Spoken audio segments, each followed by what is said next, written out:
मुल्क में सैलाबी सूरत हाल के बायस बन्नू में भी सब्जियों की कीमतों में होशियार इजाफा हो गया, जिससे शहरी काफ़ी परेशान दिखाई दे रहे हैं। मंडियों में हर एक सब्जी की कीमत दुगना हो गई। सैलाब की वजह हो गया, रास्ते बंद हो गया, फिर टैक्स हुकूमत ज़्यादा ना ज़्यादा है गाड़ी में टैक्स लगाया गया, फिर गरीब आवाम के लिए इसी वजह महंगा हो गया। टैक्स नहीं हो गया तो इंशाल्लाह सब्जी भी सस्ता हो गया, सब कुछ सस्ता हो गया। जो KPK को बलूचिस्तान से तकरीबन 70-80% सब्जियाँ वहाँ से आती है, और वहाँ से जो अभी सैलाब है और सैलाबों की वजह से ट्रांसपोर्ट बंद है। हम हुकूमत से मुतालबा करते हैं और सब्जियों की कीमत रोज़ बरोज़ बढ़ती जा रही है।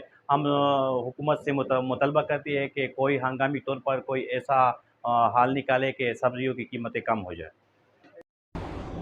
शहरियों का कहना है कि सब्जी फरोश अपनी मनपसंद कीमतों पर सब्जी फरोख्त करे। हुकूमत महंगाई को कंट्रोल करने के लिए इकदाम करे ताकि गरीब आवाम का कुछ भला हो सके। ये सैलाब आया है, ये सब्जी आजकल जो आता है वो मर्दान, पेशावर, नौशेरा इस इलाके से आते हैं, स्वाद से आता है, और उधर फसल तबाह हुई है।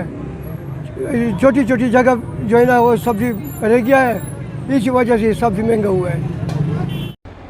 सब्जी फरोशों ने खदशा जाहिर किया है कि आने वाले दिनों में सब्जियों की कीमत मजीद बढ़ सकती है। बन्नू के शहरियों का कहना है कि हुकूमत और ज़िली इंतज़ामिया से महंगाई पर काबू पाने के लिए इकदाम उठाए।